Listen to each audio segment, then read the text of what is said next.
اب یہاں یہ بات بھی یاد رکھیں کہ اس سے کہیں بھی یہ معنی نہیں نکلتا کہ کوئی فوجی افسر جو ہے وہ وقتی طور پر اپنے سپاہیوں کو قیدی عورتوں کے ساتھ عیاشی کرنے کی جو ہے اجازت دے دے. تو یہ سب جرم ہے، یہ سب زنا ہے. اسلام کی اس میں کوئی گنجائش نہیں ہے. اسلام میں اس بات کو کہیں بھی قبول نہیں کیا گیا. یہ جو بات ہے یہ صرف اور صرف ایک ضابطہ ہے، اور اس میں قیدی عورتوں کے لیے بھی عزت کا رستہ رکھا گیا ہے اور ان کے مالکوں کے لیے بھی. اچھا، اس میں یہ بھی یاد رکھیں کہ اگر کوئی شخص اپنی زیر ملک عورت کی شادی کسی اور سے کر دیتا ہے تو پھر اسے اس پر کوئی اختیار نہیں رہتا فزیکل ریلیشن کے لیے. یعنی کسی کے پاس کنیز آئی، اس نے اس کی شادی کر دی، اب بعد ازاں فرض کریں اس کی اپنی بیوی بیمار پڑ گئی اور وہ کہیں اور شادی نہیں کر سکتا، تو وہ کہے کہ اس کو طلاق دو، اس کو میں نے اپنی بیوی بنانا ہے. معاذ اللہ ایسے نہیں ہو سکتا، اسے کوئی اختیار نہیں رہتا. جس طرح کسی گھر کو، کسی فیملی کو اپنی بیٹی بیاہنے کے بعد شادی کو برقرار رکھنے نہ رکھنے کا اختیار نہیں ہے، اسی طرح آقا کو بھی نہیں ہے. وہ اس سے کام لے سکتا ہے، یعنی گھر کے کام وغیرہ کروا سکتا ہے، لیکن اس کے نکاح کو خراب کرنے کا اس کے پاس کوئی حق نہیں. ٹھیک ہے؟ تو وہ اس کی شادی اگر کسی اور جگہ کرائے گا تو اس کی حیثیت اس کے ولی کی ہوگی. تو یہ نکاح کی ایک فارم ہے جس سے اسلام نے برقرار رکھا. یہ پہلے بھی تھا، یہ دین ابراہیمی میں رہا، اس سے پہلے بھی رہا. اسلام نے اسے برقرار رکھا. یہودیت میں بھی احکامات اسی قسم کے تھے. مسئلہ یہ ہے کہ توریت سے ضائع کر دیے گئے کیونکہ ان کے خلاف جاتے تھے نا. انہیں تو غلامی کو پھیلانا اور بڑھانا تھا اپنی مرضی کے مطابق. اس لیے مسلمانوں نے بدلے تو نہیں، لیکن ان پر آخر زمانوں میں، سیاسی زوال کے زمانوں میں عمل نہیں کیا.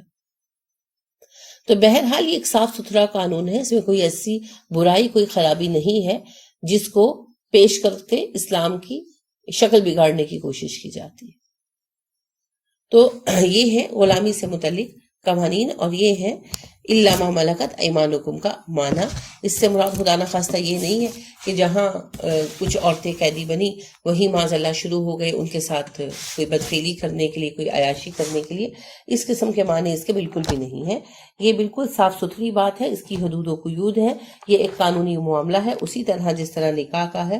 اب اس بات کو لے کر جو اسلام پر اعتراضات کیے جاتے ہیں، وہ اعتراضات محض اور محض عورتوں کے حقوق کے لیے نہیں، بلکہ اسلام کو بدنام کرنے کے لیے ہے. یا تو یہ بات وہ بندہ کرے گا جو اسلام دشمن ہے، یا یہ بات وہ بندہ کرے گا جسے قانون کی سمجھ نہیں ہے. تو پہلے سمجھے پھر بات کریں. ٹھیک ہے؟ یہاں تک بات واضح ہے. چلیے، یہ ہے موضوع تھا، آگے بڑھتے ہیں. وَآتُوا النِّسَاءَ، دو عورتوں کو، عطایاتو سے ہے، صدقاتہن، ان کے مہر، صدقاتہن، ان کے مہر. مہر کے لیے صدقہ کا لفظ استعمال ہوا. خوبصورت بنانا آپ کو پتا ہے، صدق سے اس کی روٹ ہے، سچی چیز جو سچائی پر مبنی گفٹ ہے، جو پوری نیک نیت سے دی گئی چیز ہے، خوبصورت چیز، سنوارنے کے لیے دی گئی چیز. تو مہر بھی تو اسی لیے دیا جاتا ہے کہ رشتے میں خوشگواری آ جائے، تو اسی لیے اسے صدقہ کا لفظ بھی دیا گیا. صدقاتہن نہلتن، خوش دلی سے. ٹھیک ہے؟ خوش دلی سے، خوشی خوشی عطا کرو. وآتوا النساء صدقاتہن نہلا، عورتوں کو ان کے مہر خوشی خوشی ادا کر دو. یعنی اس بات پہ رونے پیٹنے کی، ڈرامے کی ضرورت نہیں ہے. مہر جو ہے نا وہ عورت کا بنیادی حق ہے. اس میں ایک بات تو یہ یاد رکھیں کہ عورتیں اپنا مہر اپنی مرضی سے رکھوا سکتی ہیں. ہمارے یہاں اگرچہ اس کا کوئی رواج نہیں ہے، ولی ہی طے کرتے ہیں جو بھی طے کرتے ہیں.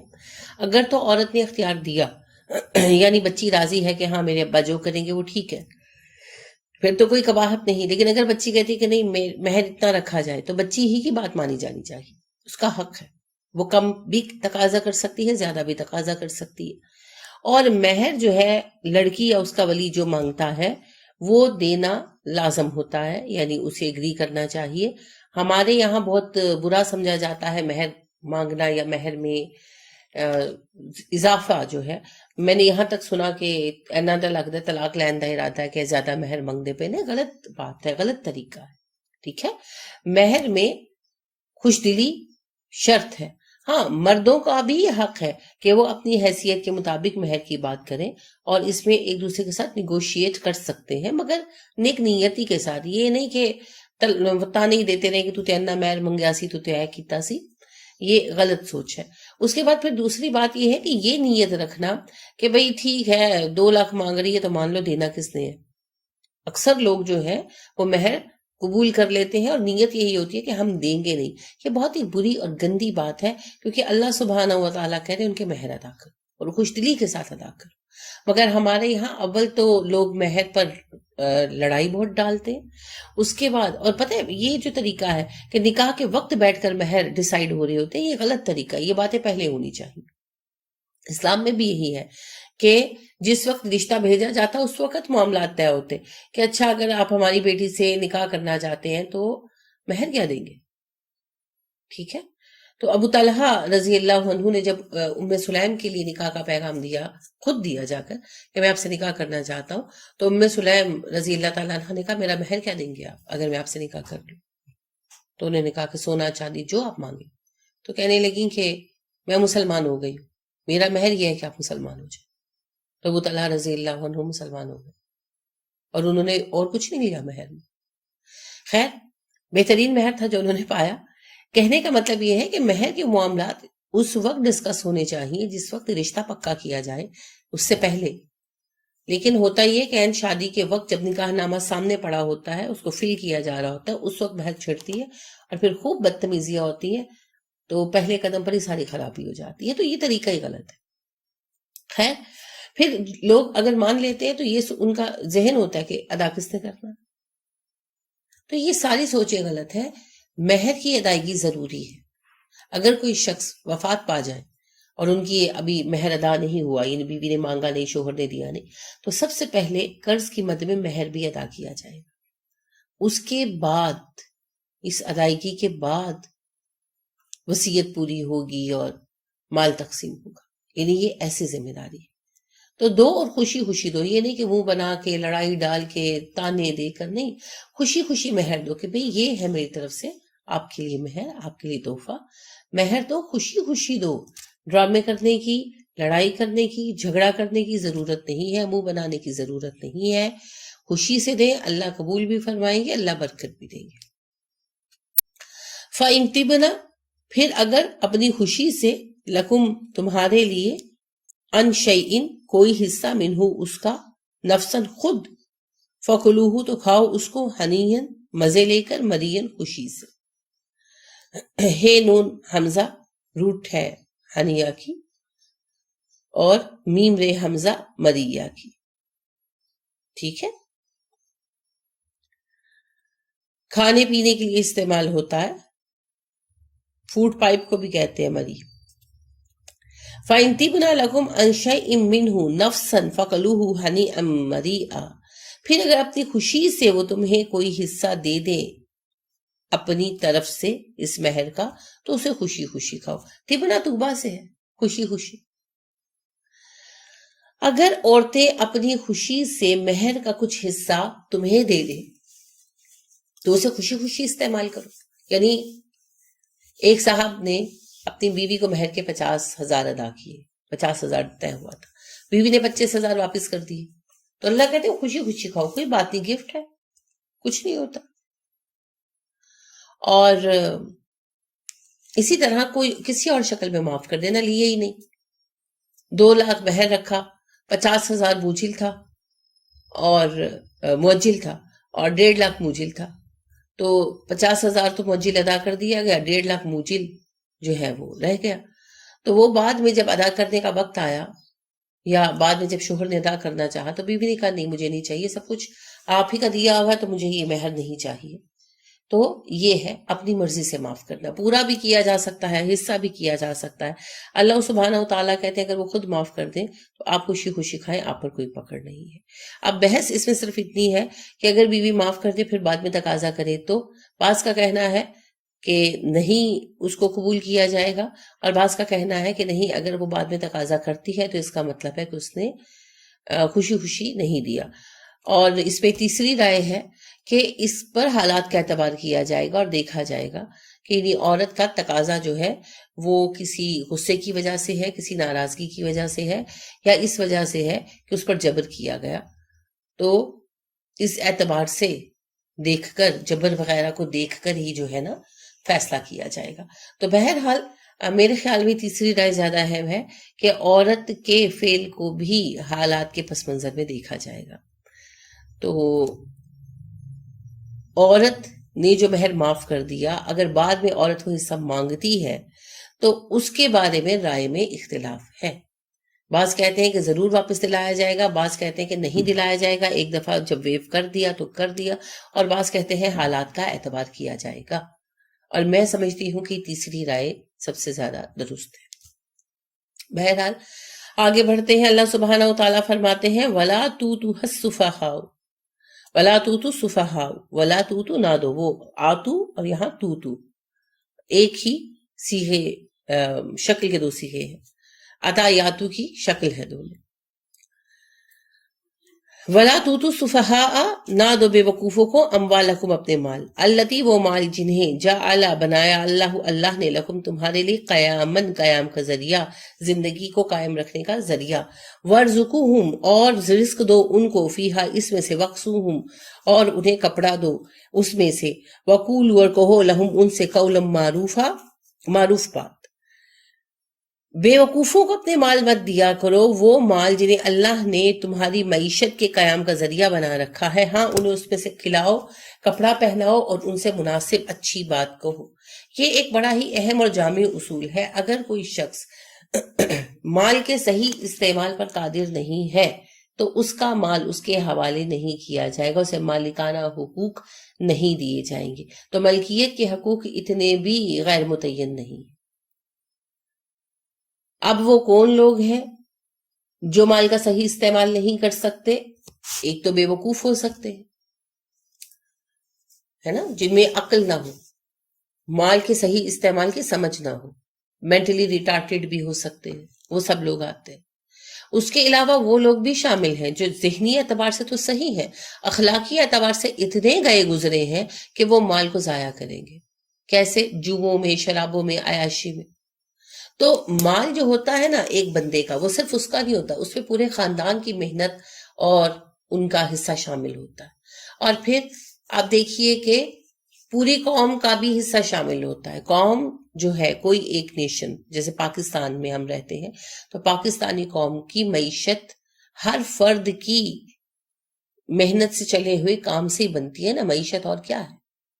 تو اگر ایک فرد بے روزگار ہوتا ہے تو معیشت میں 1% خرابی آتی ہے نا، تو 2 لوگ بے روزگار ہوئے، 1000 لوگ بے روزگار ہوئے، خدا نخواستہ، تو اسی طرح سے پھر تباہی آتی ہے۔ اور جو سمجھدار لوگ ہوتے ہیں وہ پہلے قدم پر ہی رکتے ہیں اور سوچتے ہیں کہ ہم اس معاملے کو کیسے ہینڈل کریں۔ بے وقوف لوگ کہتے ہیں اوہو دیکھا جائے گا، یہ 2-4 لوگوں سے کیا ہوتا ہے۔ تو معیشت کے استحکام کے لیے ضروری ہے کہ ہر جگہ پر معاشی معاملات کو صحیح ڈیل کیا جائے، انفرادی استحکام کے لیے بھی، خاندانی استحکام کے لیے بھی، قومی استحکام کے لیے بھی، اور آخر کار بین الاقوامی استحکام معیشت کے لیے بھی یہی ضروری ہے۔ لہٰذا اگر کوئی عقل کے اعتبار سے، بلوغ کے اعتبار سے کم عمر ہو، کم عقل ہو، اسے بھی مال نہیں دیا جائے گا، اور اگر کوئی اخلاقی اعتبار سے مال کے استعمال کے لائق نہ ہو تو اسے بھی مال نہیں دیا جائے گا۔ اب یہ دیکھنا فیملی کا کام ہے، لوگوں کا کام ہے کہ وہ اس لائق ہے یا نہیں، ٹھیک ہے۔ اب اس میں اولاد کے لیے بھی ہو سکتا ہے ایسا، اور یتیموں کے لیے بھی، یتیم کا مال واپس کرنا ہے، لیکن اگر یتیم بڑا ہوا اور وہ عقل مند نہیں ہے، اچھا ضرور نہیں مینٹلی ریٹارڈڈ ہی ہو، بعض لوگ ہوتے ہیں کہ ویسے ٹھیک ہوتے ہیں، دیوانے نہیں ہوتے، نہ ہی مینٹلی ریٹارڈڈ ہوتے، مگر اتنے سادے ہوتے ہیں، اتنے بے وقوف ہوتے ہیں، انہیں عام طور پر ہمارے ٹرم میں کہا جاتا ہے اللہ لوگ، ہمارے لوگ کہتے ہیں اللہ لوگ ہیں، کہ وہ اتنے سادے ہوتے ہیں کہ انہیں کوئی بھی لوٹ سکتا ہے، یعنی ان کا ذہن جو ہے نا سادگی کے اعتبار سے بچوں جیسا ہوتا ہے۔ تو ایسے لوگوں کو بھی مال نہیں دیا جائے گا، ٹھیک ہے، انہیں مال نہیں دیا جائے گا، بلکہ جب دیکھیں کہ یہ اس طرح ہی چل رہا ہے اس کا معاملہ تو اسے عدالت میں لے جایا جائے گا، اور اسلامی عدالت کا جج یعنی قاضی جو ہے اس کا کوئی نہ کوئی ولی مقرر کرے گا جسے چیک کیا جاتا رہے گا. پھر یہ پورا قانونی عمل ہے نا, ایسا نہیں ہوتا کہ کسی کو بے حساب چھوڑ دیا جاتا, تو وہ اس کی ضروریات پوری کرے گا, لیکن مال کے مالکانہ حقوق اسے ٹرانسفر نہیں کیے جائیں گے. ٹھیک ہے, اور ان کا پورا خیال رکھا جائے گا, ان کے لیے بہترین فیصلے کیے جائیں گے. جیسے خدا نخواستہ کوئی نشئی ہے تو اس کے نشے کا علاج کرایا جائے گا, تو جو بہترین ہے وہ اس کے لیے کیا جائے گا. وَابْتُلُوا الْيَتَامَى, آزمائش کرو یتیموں کی. ابتلا سے ہے, آپ پہلے بھی یہ لفظ پڑھ چکے ہیں. بلا کا لفظ آپ پڑھتے ہیں نا, بلا اصل لفظ ہے, اسی سے پھر ایک مصدر جو ہے ابتلا بنتا ہے آزمانا, تو وہاں سے مبتلا کا لفظ اردو میں آپ عام استعمال کرتے ہیں. میں تو بخار میں مبتلا تھا وغیرہ. تو وَابْتَلُوا الْيَتَامَى, آزماؤ یتیموں کو. حتیٰ یہاں تک کہ اذا بلغوا, جب وہ پہنچ جائے. بلاغ سے ہے, بلاغ کا لفظ آپ استعمال کرتے ہیں, تبلیغ کا لفظ آپ استعمال کرتے ہیں, بلغ کا لفظ استعمال کرتے ہیں. تو حتیٰ اذا بلغوا, جب وہ پہنچ جائے. النکاح, نکاح کی عمر کو. بالغ کا لفظ اردو میں آپ استعمال کرتے ہیں. یتیموں کو جب وہ نکاح کی عمر کو پہنچ جائے تو آزماؤ, ٹیسٹ کرو. اب ٹیسٹ سے مراد یہ نہیں ہے کہ کوئی راکٹ سائنس کا ٹیسٹ لیا جائے گا, مطلب یہ ہے کہ ان پر نظر رکھو, ان کو جانچو. بالغ ہو جائیں تو دیکھو, کیا دیکھو؟ فائن, پھر اگر انستم, تو بولنے پاؤ. حمزہ نون سین اس کی روٹ ہے.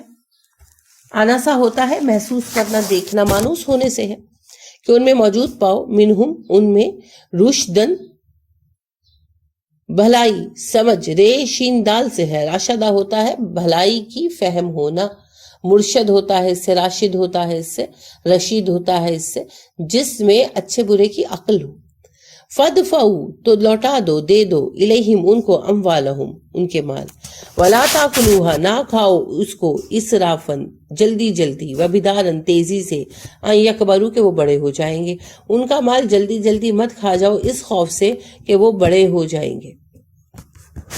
اچھا, اب یہاں پر دو اصول آئے. پہلا اصول اللہ نے کیا دیا کہ جب یتیم بچے بڑے ہو جائیں, نکاح کی عمر کے ہو جائیں, تو انہیں ٹیسٹ کرو, پھر اگر ان میں رشد پاؤ تو انہیں ان کا مال لوٹا دو. تو مال کے واپس کرنے کی دو شرطیں ہیں, ایک ہے بلوغ اور دوسرا ہے رشد. بالغ ہو اور عقل والے. اگر ایک بھی چیز نہیں ہے تو مال نہیں دیا جائے گا.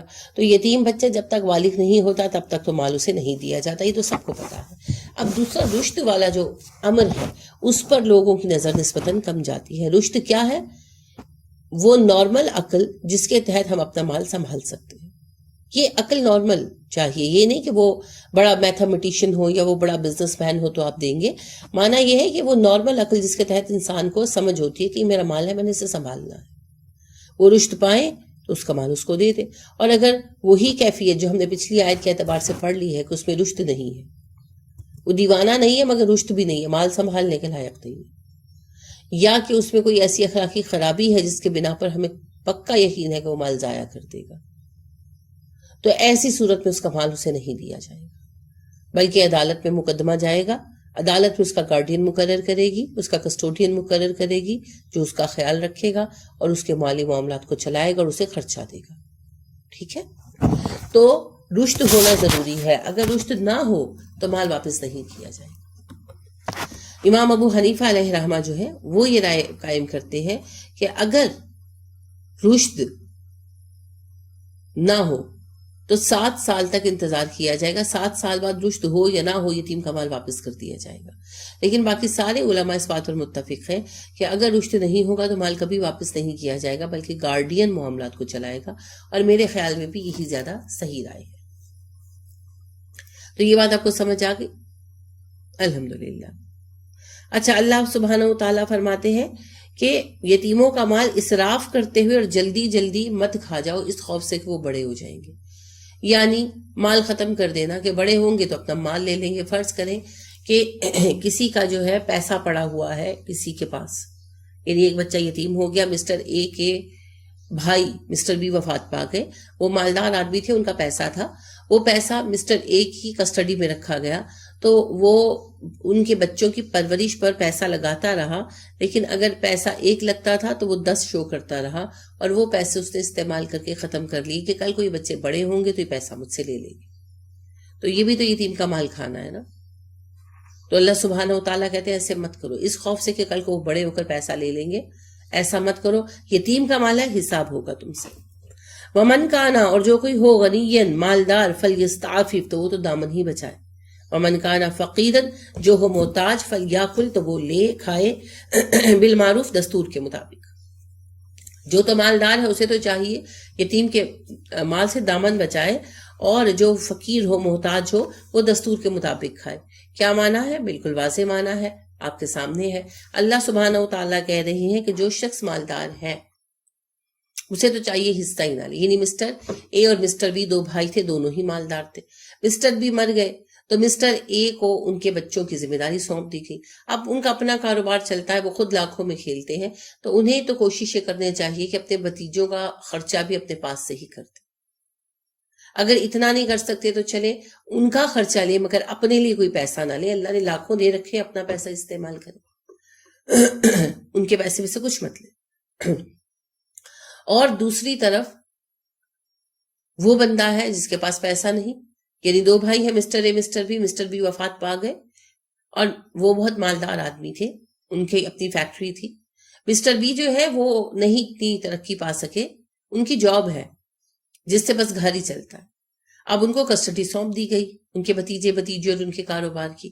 اب جب وہ اپنی جاب چھوڑ کر ان کا کاروبار دیکھیں گے، اس کے بغیر تو دیکھ نہیں نہ سکتے، جاب میں تو کوئی الاؤ نہیں کرتا کہ جب دل چاہے آ جاؤ، لیٹ چلے جاؤ، چھٹی کر لو.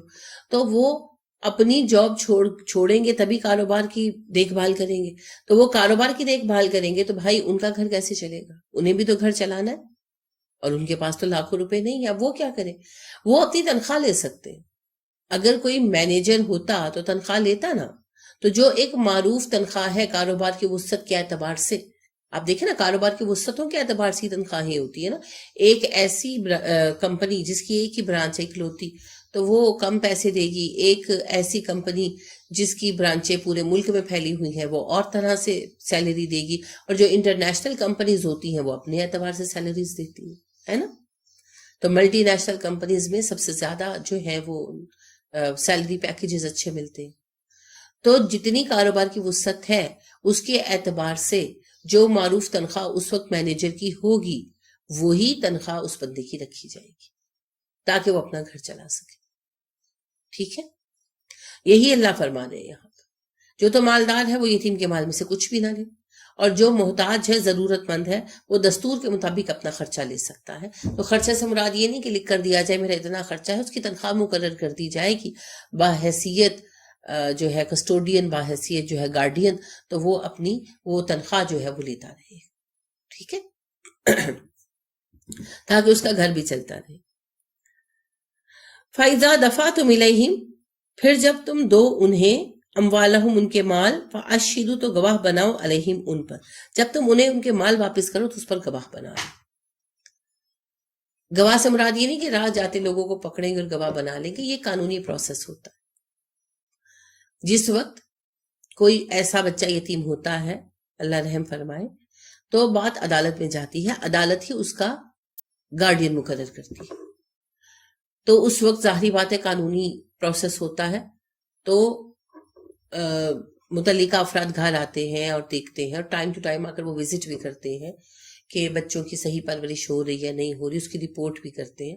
تو پھر جس وقت وہ بچے بالغ ہو جاتے ہیں اور وہ صاحب رشد بھی ہوتے ہیں اور مال واپس کرنے کا وقت آتا ہے، تو پھر جیوری کے افراد گھر آتے ہیں، اور وہ جو بنائی گئی ہوتی ہے جیوری وہ بیٹھتی ہے، اور اس کی موجودگی میں سارا حساب کتاب ہوتا ہے کہ اتنا کاروبار تھا، اتنے سال چلا، اتنی انکم ہوئی، اس فیلڈ میں لاس ہو گیا، اس فیلڈ میں پروفٹ ہوا، یہ ٹوٹل مال ہے، یہ جائیداد ہے، یہ گھر ہے.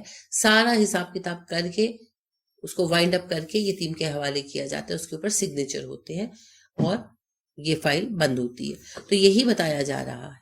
ٹھیک ہے، تو بعض اوقات ہوتا ہے کہ بہت چھوٹے معاملے ہوتے ہیں، بڑے مالی معاملات ہی نہیں ہوتے، تو خاندان خود ڈیسائیڈ کر لیتے ہیں کہ اچھا بھئی اس کا خیال یہ رکھے گا.